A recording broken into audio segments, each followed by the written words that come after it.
শুনে রাখো মুসলমান, এই কোরআনকে ভালোবাসবে যারা, কোরআনের জন্য জীবন দিবে যারা, কোরআনের জন্য ফাঁসির কাস্টে ঝুলবে যারা, কোরআনের জন্য দুনিয়ার মায়া মোহাব্বত ভালোবাসা ত্যাগ করে নিজের কবরে দাঁড়িয়ে বুকের তাজা রক্ত ঝরিয়ে এই কোরআনের জন্য শহীদ পিয়ালা পান করবে যারা, আল্লাহর কোরআনের সুপারিশে কিয়ামতের দিন জান্নাতে যাবে তারা। জোরে বলেন ঠিক না বেঠিক?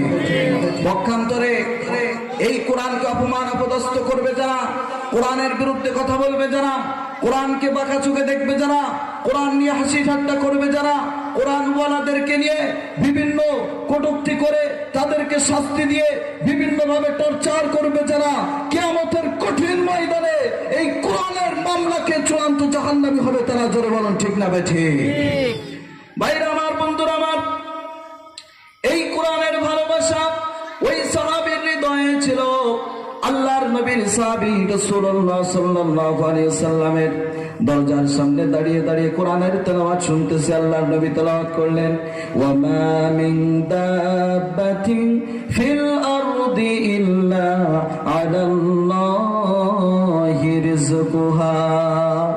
আল্লাহ পাক রব্বুল আলামিন বলেন, ও দুনিয়ার মানুষ শুনে নাও, দুনিয়ার বুকে আসমান এবং জমিনের মাঝে যতগুলা বিচরণশীল প্রাণী আছে, যারা খাবার খায়, খাদ্য গ্রহণ করে, যাদের আহারের প্রয়োজন হয়, আল্লাহ পাক রব্বুল আলামিন প্রত্যেকের খাবারের জিম্মাদারি নিয়ে নিয়েছে। প্রত্যেকের খাবার রিজিক আল্লাহ পাক আসমান থেকে পৌঁছায় দেয়। একটু চিৎকার মেরে বলা যাবে কিনা সুবহানাল্লাহ? ওই সাহাবী তখন চিন্তা করতেছে, আল্লাহ যদি খাবার দেয় তাহলে আমি নবীর কাছে খাবার চাইবো কে? বিশ্ব নবীর ওই সাহাবী দরজার সামনে দাঁড়ায় চিন্তা করলো, আল্লাহ পাক রব্বুল আলামিন যদি খাবারের জিম্মাদারি নেয়, আল্লাহ পাক রব্বুল আলামিন যদি রিজিক দাতা হয়, তাহলে আমি রাসূলুল্লাহ সাল্লাল্লাহু আলাইহি ওয়াসাল্লামের কাছে কেন খাবার চাইবো? আমি আল্লাহর কাছে খাবার চাইলাম। ওই সাহাবী তখন দাঁড়িয়ে দুটি হাত তুলে আল্লাহর দিকে লক্ষ্য করে বলে, আল্লাহ, মুহাম্মদুর রাসূলুল্লাহ সাল্লাল্লাহু আলাইহি ওয়াসাল্লামের কাছে খাবার চাওয়ার জন্য পাঠানো হয়েছিল, কিন্তু আমি আল্লাহ আপনার নবীর কাছে খাবার চাইলাম না। আমি বিশ্বাস করলাম আপনি খাবার দেওয়ার মালিক, আপনি এই কাফেলায় এখনই খাবার পৌঁছায় যাবেন। আমি এই বিশ্বাস করে আমি কাফেলায় ফিরে যাচ্ছি। ওই যুবক মদিনা থেকে আমার ফেরত আসলো। কাফেলায় আসার সঙ্গে সঙ্গে কাফেলার সমস্ত মানুষটা গিয়ে রয়েছে, কি ব্যাপার যুবক, কি ব্যাপার? তুমি কি রাসূলুল্লাহ সাল্লাল্লাহু আলাইহি ওয়াসাল্লামের কাছে খাবার চেয়েছিলে? ওই যুবক বলে, হ্যাঁ, আমি আল্লাহর নবীর কাছে, রাসূলের কাছে চাইতে গিয়েছিলাম। তোমরা অপেক্ষা করো, কিছুক্ষণের ভিতরে আল্লাহ পাকের পক্ষ থেকে তোমাদের জন্য খাবারের ব্যবস্থা হয়ে যাবে। একটু জোরে আওয়াজ করে বলা যাবে কিনা সুবহানাল্লাহ? ওই সাহাবী কাফেলা এসে দাঁড়িয়েছে, কিছুক্ষণের ভিতরে তাকায় দেখে দুইজন ব্যক্তি, একজনের মাথায় একটা গামলার ভিতরে গরুর গোশত ভুনা, আর একজনের মাথায় গামলার ভিতরে রুটি। দুইজন ব্যক্তি এসে দ্রুত কাফেলায় নামলেন, খাবার দিলেন। সবাই পেট ভরে খাবার খেলো। সবাই মনে করতেছে আল্লাহ নবী পাঠিয়েছেন। খাবার খাওয়ার পরে অবশিষ্ট কিছু খাবার থেকে গেছে। এই খাবারটা আবু মুসা আশআরী রাদিয়াল্লাহু তাআলা আনহু উনি বললেন যে আমাদের যতটুকু প্রয়োজন ছিল আমরা ততটুকু খাবার খেয়েছি, প্রত্যেকের পেট ভরে গেছে, আমরা এই ভরা পেটে মদিনায় পৌঁছাতে পারবো। অতিরিক্ত যে খাবারটা থেকে গেছে এটা মদিনায় রাসূলের কাছে পৌঁছায় দাও।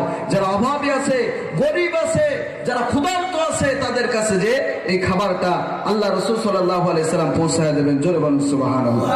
খাবারটা পৌঁছায় দেওয়া হলো মদিনায়। আল্লাহ নবীর কাছে যখন খাবার নিয়ে গেছে, বিশ্ব নবীজি অবাক হয়ে গেছেন, কি ব্যাপার, আমি তো তোমাদের জন্য কোনো খাবার পাঠাই না।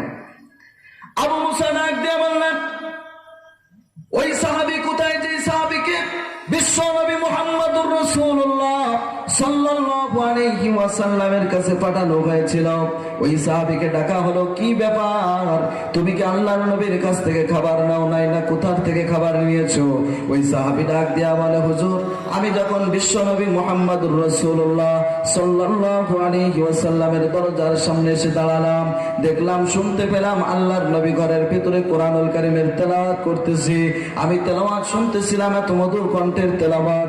তেলাওয়াত শুনতে শুনতে এক পর্যায়ে নবী তেলাওয়াত করলেন, ওয়া মা মিন দাব্বাতিন ফিল আরদি ইল্লা আলাল্লাহি রিজকুহা।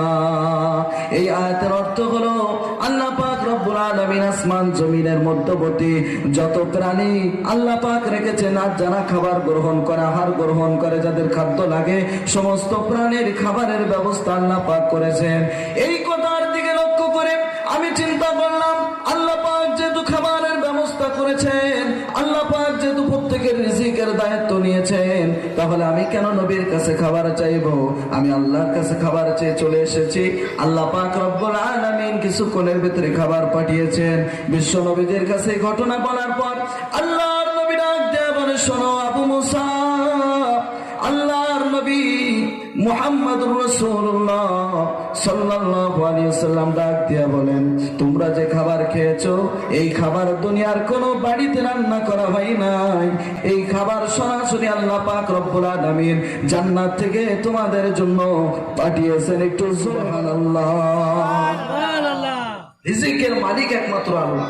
আল্লাহ যদি রিজিক না দেয়, পৃথিবীতে কারো রিজিক নেওয়ার পাওয়ার ক্ষমতা আছে ভাই? আল্লাহ যদি রিজিক দেয়, পৃথিবীতে কারো ঠেকানোর ক্ষমতা।